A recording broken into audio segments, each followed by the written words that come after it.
오늘 주신 말씀 에베소서 1장 7절에서 12절 말씀입니다. 에베소서 1장 7절에서 12절 제가 먼저 읽고 교독하겠습니다. 우리는 그리스도 안에서 그의 은혜의 풍성함을 따라 그의 피로 말미암아 속량 곧 죄 사함을 받았느니라.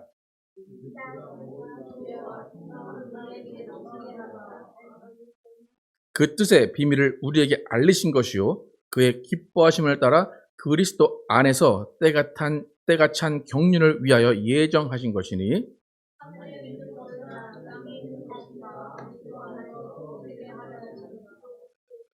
모든 일을 그의 뜻의 결정대로 일하시는 이의 계획을 따라 우리가 예정을 입어 그 안에서 기업이 되었으니 이는 우리가 그리스도 안에서 전부터 바라던 찬송이 되게 하려 하심이라. 아멘. 바울이 말하는 예정의 진실이란 제목으로 은혜를 나누겠습니다. 바울은 에베소에 쓰는 편지에서 성도 그리고 그리스도 안에 있는 신실한 자들이라는 호칭을 부르면서 그들에게 편지를 씁니다. 그들에게 이런 호칭을 부른 이유는 그들의 정체성을 알려주기 위한 것이고 그 정체성에 맞는 삶을 살게 하도록 하기 위한 것입니다.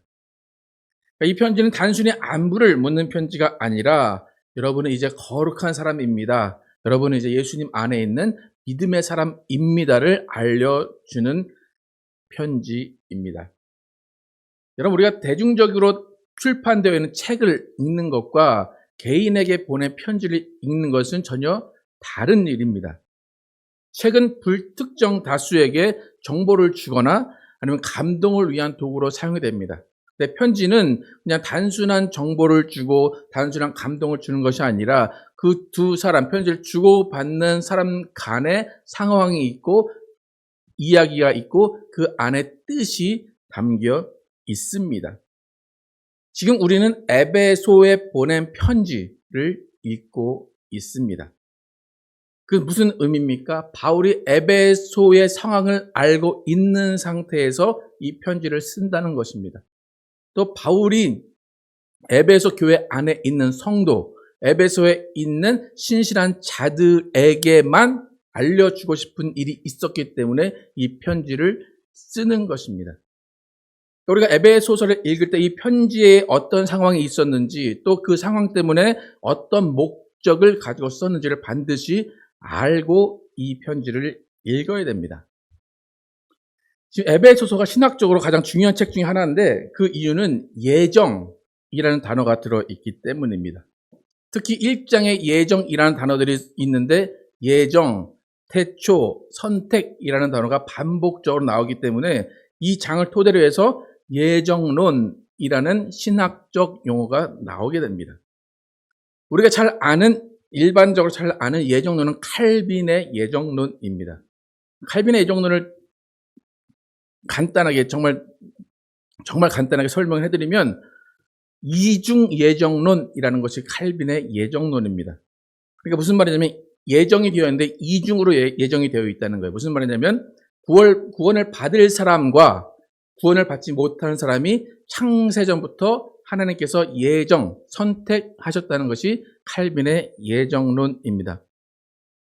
그러니까 하나님께서 야곱을 사랑하시고 에서를 미워하신다라는 구절에 의해서 하나님은 태초부터 사랑하시는 사람이 있고 태초부터 미워하는 사람이 있다라는 것이 칼빈의 이중 예정론입니다. 그래서 이게 이미 정해져 있기 때문에 인간의 의지와 상관없이 하나님의 전적인 주권으로 구원은 이미 결정된 일이라는 것이 칼빈의 예정론입니다. 우리가 아까 전에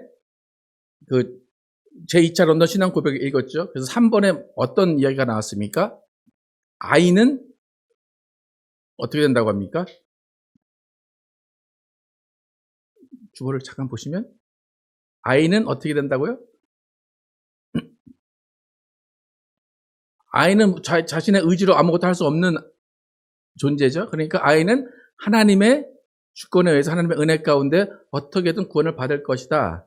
그래요. 그리고 말씀이 전해질 수 없는 상황에 있는 사람들은 어떻게 되는 것이냐? 그 사람들도 하나님께서 말씀이 전해지지 않아도 어떻게 해서든지 구원을 받게 하실 것이다. 그것이 3번의 이야기죠. 근데 이 이야기들이 왜 나오느냐? 4번에 보면 선택이라는 이야기가 나옵니다. 하나님이 선택하셨기 때문에 아이들도 자신의 의지와 상관없이 죽은 아이들은 하나님이 사랑으로 구원하신다. 그리고 말씀을 받지 못할 수밖에 없는 상황에 있는 사람들은 하나님이 어떻게 해서든지 방법을 통해서 이루신다. 그런데 4번에 어떤 사람들이 나옵니까? 그 외 선택에서 어떤 사람들? 제외된 사람들은 말씀을 받았어요. 말씀 사역의 부르심을 받고 성령의 일반 사역을 어느 정도 맛봐도 어떻게 된대요? 그리스도께 나오지 못하기 때문에 구원되지 않는다는 거죠. 그러니까 이게 이제 흔히 말하는 칼빈의 이중 예정론입니다. 하나님이 이미 택한 사람은 어떻게 해서든 자기가 벗어내려고 해도 뭔 짓을 해도 하나님은 그 사람을 변화시켜서 구원시킨다. 근데 태초부터 얘는 구원을 안 할 거야 라고 예정한 사람은 아무리 말씀을 읽고 아무리 성령에 참여한 바 돼도 그 사람은 구원을 받지 못한다는 것이 이중 예정론입니다. 여러분, 제가 지금 설명하는 이 말씀을 여러분 들어보신 적 있으십니까? 어떻습니까? 들어보셨습니까? 여러분, 장로교의 그 베이스에 있으신 분들은 이 얘기를 너무나 당연하게 들으셨을 것이고, 아마 한국의 침례교도 이것을 주장하는 쪽이 있는데, 뭐 감리교나 뭐 성결교나 또 순복음이나 그런 곳에서 이것도 인정하지 않습니다. 그렇기 때문에 이게 진리라고 할 수는 없고 신학적인 입장입니다.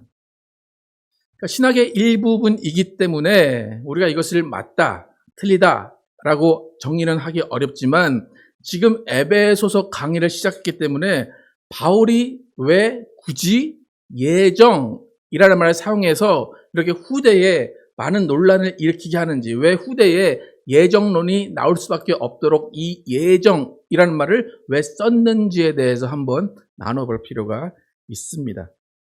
아까 전에 제가 이 에베소서는 편지라고 했어요. 그러니까 편지이기 때문에 바울이 에베소 사람들에게 편지할 상황이 있었던 것이고 이슈가 있었습니다. 이때 시대적 상황, 바울이 에베소에 편지를 보내는 상황은 개인적인 상황, 그들과의 개인적인 상황은 너무나 간단합니다. 이방인에게 처음 예수 그리스도의 복음이 전파됐는데 그 예수 그리스도의 복음을 전한 사람이 유대인이었다는 겁니다. 그러니까 이방인이 이방인으로서 복음을 전하면 이 편지가 아무런 의미가 없는데 유대인인 바울이 이방인에게 전도를 했기 때문에 바울은 어쩔 수 없이 예정에 관한 이야기를 할 수밖에 없다는 겁니다. 그럼 이방인들이 유대인에게 하나님을 소개받고 예수 그리스도를 소개받았습니다.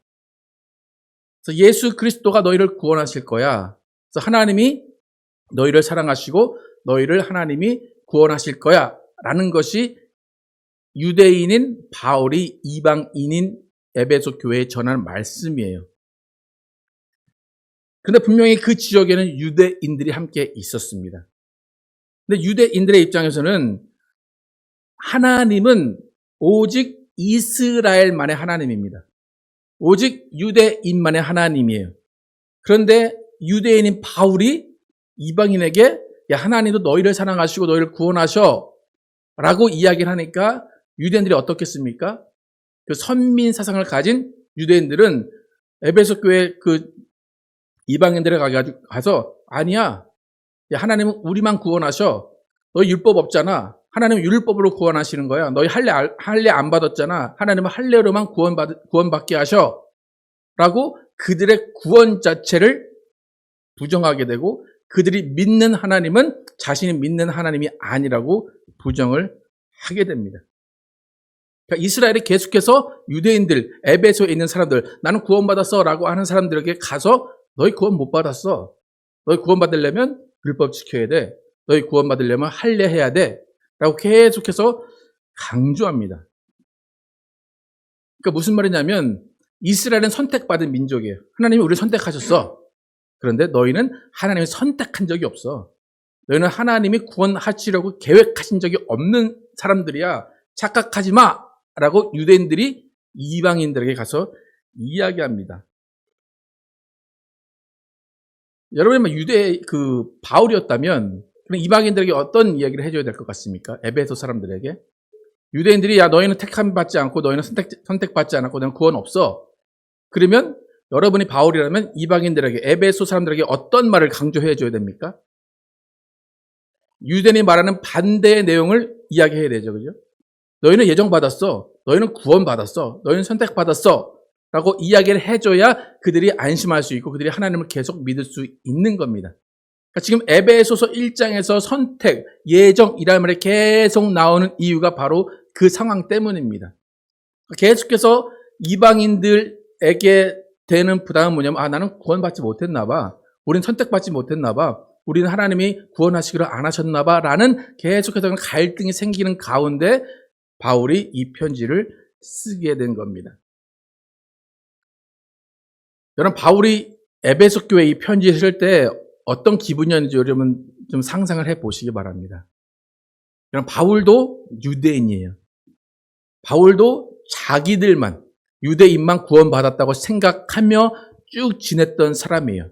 그게 세뇌됐고 고정관념처럼 살고 있었던 사람이에요.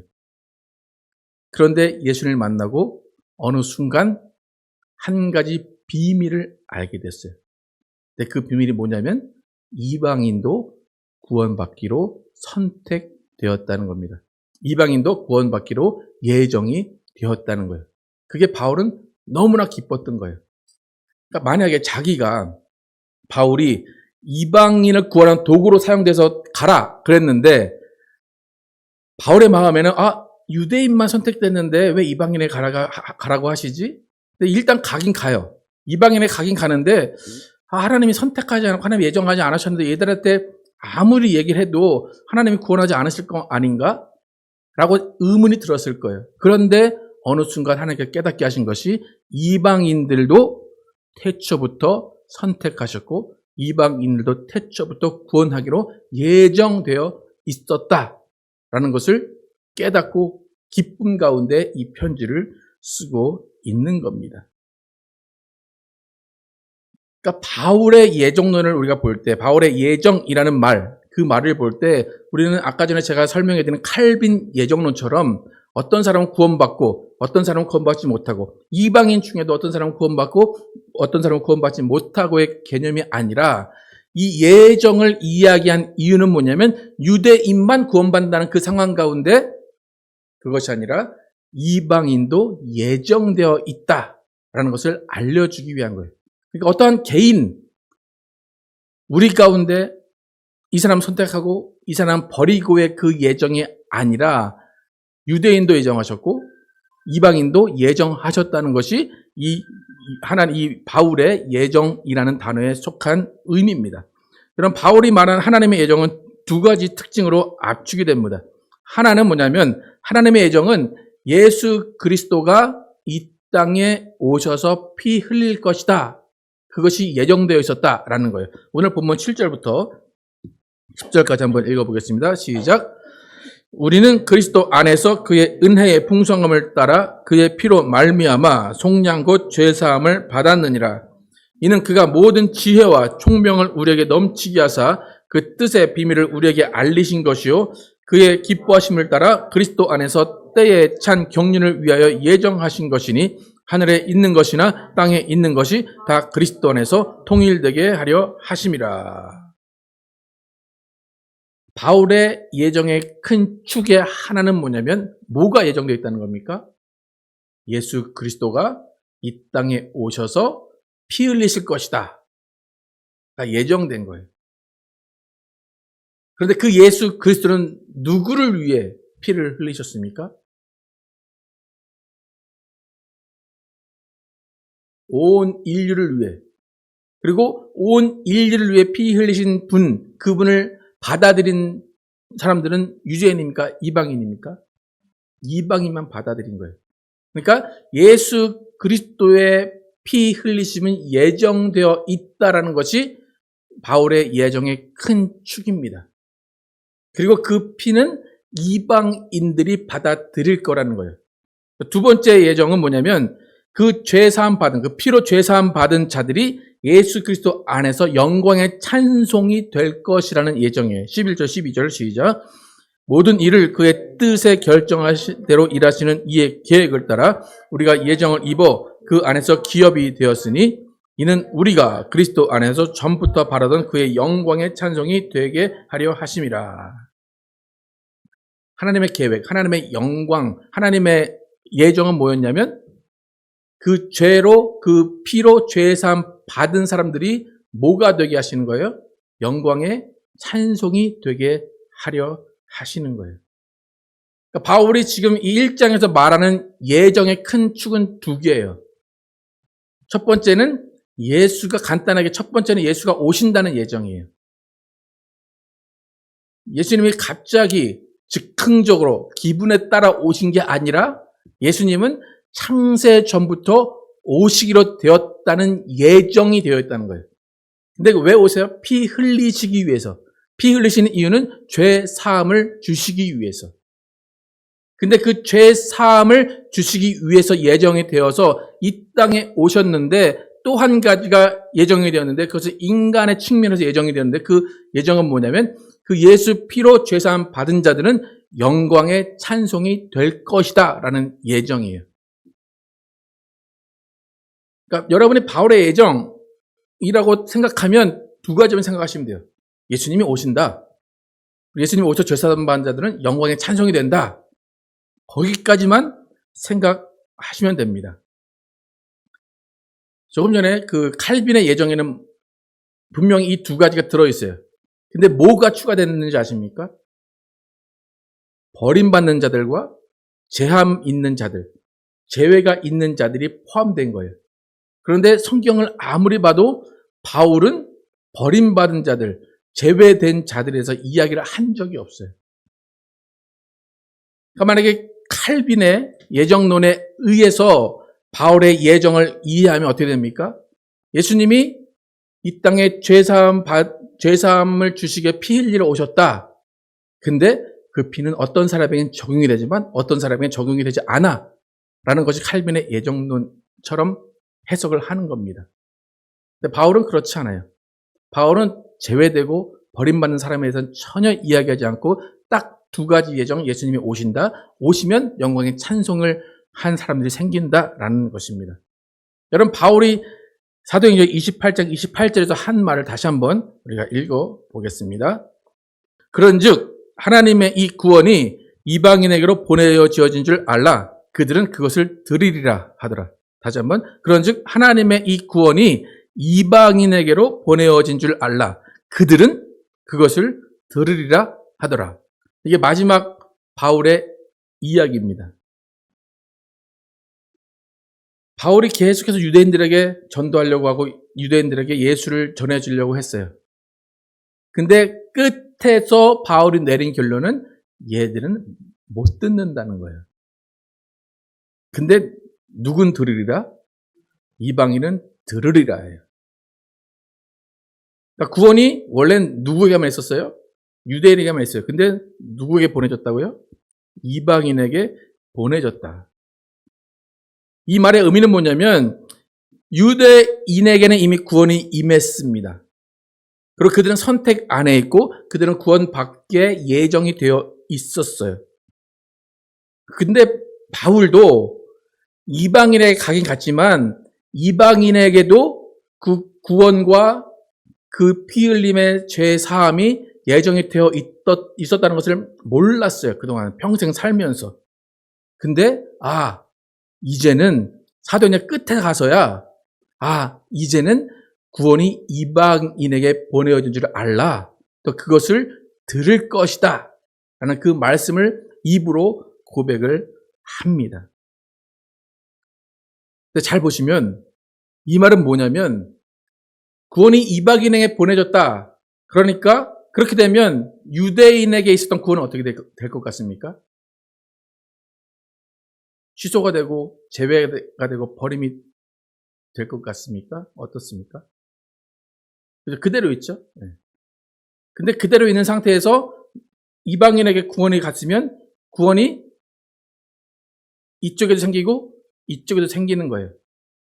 그러니까 이중 구원론이 되는 거죠. 그죠? 아까 전에 칼빈의 이중 예정론은 뭡니까? 이쪽은 구원받고 이쪽은 구원받지 못한다는 게 칼빈의 이중 예정론이에요. 근데 바울은 그게 아니라 이미 구원받기로 작정되고 예정되고 선택된 유대인들이 있고 그들이 예수를 못 받아들이게 하나님이 만드셔서 이방인에게 복음을 전하게 하시고 이방인도 구원을 받는구나. 그런데 이것이 창세전부터 예정이 되었었구나 라는 것을 알고 기뻐하며 전하는 것입니다. 그러니까 예정의 확대가 되는 거예요. 그전에 예정은 선택은 선민은 이스라엘만 선민이었어요. 그런데 이제는 선민의 의미가 이스라엘만이 아니라 이방인에게까지 확대가 되는 겁니다. 그래서 예수로 인해서 이방인이 구원받을 것이 예정되어 있다라는 말은 이전에 구원받게 예정되어 있던 선택받던 유대인들의 구원은 전혀 흔들림이 없다는 것이 전제입니다. 여러분 예수님이 왔으니까 이방인들은 예수를 믿으면 구원받아요. 그죠? 그러면 유대인들도 다시 예수를 믿어야 된다는 전제가 생깁니까? 어떻습니까? 우리의 입장에서는 그렇게 될 것 같아요. 그죠? 분명히 성경이 그렇게 이야기를 하니까. 그런데 예수님이 오신 이유는 피 흘리시고 죄사함을 주시기 위해서 오셨는데 그 이유는 이방인들에게 적용되는 사항입니다. 그러니까 이전까지만 해도 바울도 유대인만 선민인 줄 알았는데 이제는 그게 아니라 이방인도 선민이라는 것이 드러났다는 겁니다. 여러분 예정이라는 것은 한쪽을 버리거나 한쪽을 제외하겠다는 것이 아닙니다. 여러분 하나님의 일하심을 보십시오. 하나님의 일하심이 뭐냐면 둘 다 예정이에요. 예정인데 한 번은 이쪽만 예정하셨어요. 예수님이 오셔서 이방인을 만난 적이 없어요. 일부러 찾아간 적이 없어요. 예수님은. 왜 예수님은 구원은 유대인에만 있다 그렇게 선포하셨어요. 그래서 그때는 유대인들만 선택이고 예정이에요. 그런데 예수님이 오시고 나서 사도행전 이후에는 어떻게 됩니까? 하나님이 이방인 유대인들의 귀와 눈을 닫으셨어요. 그들이 예수를 아예 모르게 하셨어요. 지금 시간이 2000년 지났는데 지금도 유대인들은 예수를 몰라요. 그 이유는 뭡니까? 누구를 예정했다는 것을 보여주기 위해서입니까? 이방인을 예정했다는 것을 보여주기 위해서입니다. 그러니까 이때는 얘네를 선택했고 이때는 얘네 선택했어요. 그렇다면 여러분이 뭐 자녀들이 첫째, 둘째 있다면 1년은 얘만 사랑했어요. 그러면 이쪽에 있는 애는 어떻게 느낄 것 같습니까? 우리 엄마는 나를 사랑하지 않으셔. 그러면서 누굴 미워할 것 같습니까? 이 아이를 미워하겠죠? 그러니까 엄마가 그러면 얘를 더 사랑해야지. 그리고 얘만 막 사랑해요. 얘는 쳐다보지도 않아요. 그럼 또 얘는 또 똑같은 그 일을 하겠죠? 그거랑 마찬가지입니다. 하나님의 번갈아 일하시는 그 방식 때문에 인간들은 하나님이 나만 선택했다고 착각하기 쉽고 하나님은 나를 버리셨다고 착각하기가 쉽습니다. 그러니까 무슨 말이냐면 유대인의 예정에는 이방인이 없어요. 이방인의 예정에는 유대인이 없는 게예요. 근데 결론적으로는 뭡니까? 구원은 다 모두에게 있는 겁니다. 그러니까 모두에게 예정이 있는 겁니다. 그러니까 유대인과 이방인을 다른 방법, 다른 시간에 구원하기로 예정하셨다는 것이지 한쪽을 포기하거나 제외하신다는 의미가 아닙니다. 그래서 누구는 버리고 누구는 구원하겠다라는 것이 예정이 아니라는 거예요. 근데 우리의 문제는 뭐냐면 계속해서 선택과 예정을 생각할 때 하나님이 포기하는 것이 있다라고 생각을 자꾸 합니다. 그러니까 유대인들이 보면 유대인들이 아까 어떻게 했다고 그래서 에베소 교회 가가지고 너희는 구원이 없어. 너 율법 지켜야 돼. 너희 할례 받아야 돼. 그래야 구원이 있어 그러잖아요. 여러분 지금 유대 이스라엘 회당에 가서 뭐라고 말씀하실 거예요? 가서 할 일이 뭡니까? 여러분들이 유대 회당에 가서 할 일이? 예수를 믿어야 구원받습니다. 그거 얘기할 거죠. 유대인이랑 우리랑 똑같잖아요. 그죠? 유대인들이 너희 율법을 지켜야 돼. 너희 할례를 받아야 돼. 라고 하는 이유는 뭐예요? 우린 선택받아서 그 선택대로 일을 해야 돼. 하나님 율법 주셨어. 율법으로 구원받는 거야. 그러니까 너희도 구원받으려면 율법 지켜야 돼. 라는 거예요. 이방인을 사랑해서 하는 말이에요. 구원해주기 위해서. 우리도 너무 유대인을 사랑하죠. 여러분 이스라엘 가서 뭐 할 거예요? 누굴 전할 거예요? 똑같은 거라니까요, 그게. 그러니까 우리는 하나님의 뜻을 모르고 하나님의 의도를 모르고 우리가 하고 싶은 대로 왜 나만 선택받았다고 생각하니까 나는 괜찮은데 쟤들은 버림받았을 거야 라는 그 생각이 우리 가운데 있다는 겁니다. 여러분 셀폰 플랜 중에 그랜드파더 플랜이라고 혹시 아시죠? 그죠? 그랜드파더 플랜. 옛날에 한 20불 하던 플랜이 지금은 50불, 60불 합니다. 그러면 플랜이 새로 나왔다고 옛날에 가입해 있던 그 그랜드 플랜에 있는 사람들을 다 취소시키고 새로운 플랜으로 가입하게 하나요? 아니죠. 그러니까 지금 이 건축도 마찬가지. 건축도 저희가 2022년에 개정된 그 코드로 지금 건축을 하고 있기 때문에 어려워진 거지, 한 10년 전에 했으면 벌써 건축을 했을 거예요. 근데 옛날에 건축돼 있는 그 건물을 지금 법을 갖다가 다시 고쳐 그렇게 합니까? 안 합니다. 법도 마찬가지예요. 법도 법률 불소급의 원칙이라는 게 있어요. 10년 전에 이 사람은 무죄였어요. 아니면 유죄였어요. 근데 그 법이 바뀌어서 지금은 전혀 다른 판결이 나올 수밖에 없어요. 그러면 이 법을 그 10년 전으로 다시 돌이켜서 그 10년 전 판결에 적용을 하지 못합니다. 그게 법률 불소급의 원칙이에요. 그러니까 여러분 예정이라는 것을 좀 이해를 하시겠습니까? 그러니까 우리는 유대인에게 예수라는 증거를 들이대면서 구원을 논해서는 안 된다는 거예요. 왜요? 하나님이 그들의 눈과 귀를 막으셨기 때문에. 하나님이 그들이 예수를 알지 못하게 막으셨기 때문에 그들은 예수를 알 방법이 없습니다. 근데 그 방법으로 우리가 예수 그리스도를 알고 예수 그리스도로 인해 구원을 받게 하셨다는 것이 창세부터 예정되어 있었다는 겁니다. 그래서 구원받았다는 증거가 유대인에게는 율법이요, 성막이요, 성전이요, 여러 가지 법칙이지만 우리가 선택받고 우리가 구원받았다는 증거는 예수 그리스도입니다. 그러니까 계속해서 제가 강조하는 게 뭐냐면 사도행전에도 베드로의 전도 방식이 있고 바울의 전도 방식이 있다. 우리는 유대인이 아니고 이방인이다. 계속 말씀드리는 이유가 그거예요. 하나님이 율법으로는 이스라엘을 구원하시기로 하셨고 예수 그리스도로는 이방인을 구원하시기로 하셨다는 거예요. 그래서 이해가 좀 가십니까? 예정이라는 것에 대해서. 그런데 예정의 최종 목적은 똑같아요. 최종 목적은 우리 모두가 이스라엘이나 우리 모두가 하나님의 영광의 찬송이 되게 하는 것입니다. 여러분 바울의 예정의 진실, 그것은 이방인에게도 구원이 예정되어 있었다는 비밀을 알게 하는 것입니다. 그래서 이방인에게도 구원이 예정되었다라는 것이 복음입니다. 그러니까 모든 사람에게 구원이 예정되어 있으니까 기쁜 마음으로 가서 이 복음을 전하라는 것입니다. 여러분 당연히 하나님은 어떤 사람을 더 좋아하는 사람이 있어요. 어떤 사람은 더 좀 실망하는 사람이 있어요. 그래서 그 사람들은 하나님이 미워하시고 싫어하시고는 있을지는 몰라요. 하지만 여러분 이방인 중에도 그렇고 유대인 중에도 그렇고 구원받는 사람이 있고 구원받지 못한 사람이 있습니다. 그죠? 만인 구원론은 아닙니다. 누구는 구원받고 누구는 구원받지 못해요. 근데 그 이유는 뭡니까?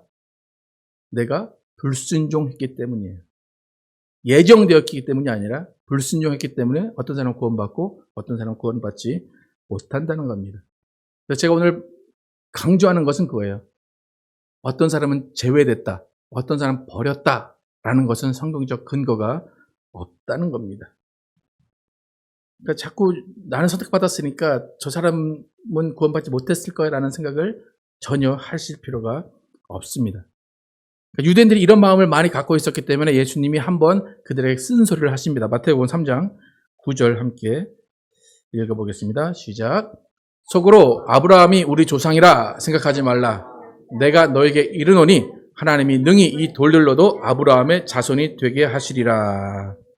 이건 유대인에게 하신 말씀이에요. 우리에게 하시면 어떻게 말씀하셨겠어요? 야, 너희만 예정되었다 생각하지 마라. 돌들로도 하나님의 자녀가 되게 하실 수 있다. 그거예요. 그럼 바울이 깨달은 이 비밀, 그럼 잘 아시기를 축복합니다. 8절과 9절 오늘 본문 읽겠습니다. 시작. 이는 그가 모든 지혜와 총명을 우리에게 넘치게 하사 그 뜻의 비밀을 우리에게 알리신 것이요 그의 기뻐하심을 따라 그리스도 안에서 때가 찬 경륜을 위하여 예정하신 것이니. 이스라엘뿐만이 아니라 이방인들도 구원하시기로 예정하셨다. 그 비밀이 있다라는 것입니다. 그래서 우리 할 일은 단 한 가지예요.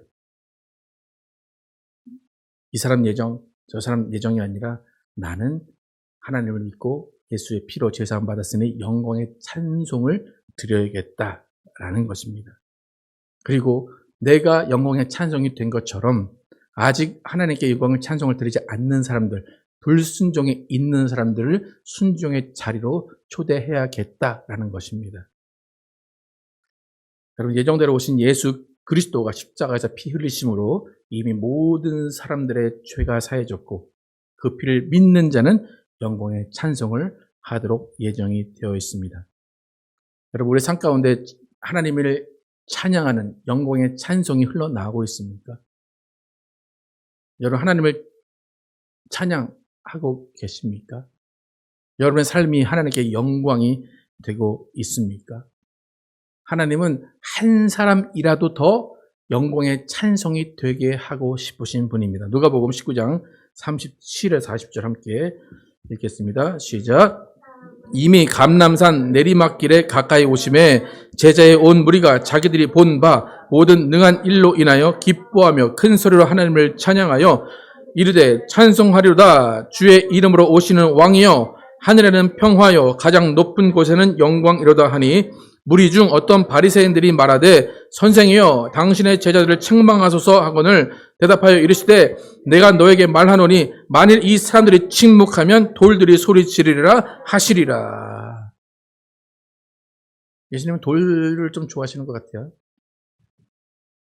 아까도 돌들로 하나님의 자녀, 돌들로 아브라함 자녀 만들 수 있다 그랬듯이 이번에 돌들로 하나님을 찬양하게 하시겠다 그래요.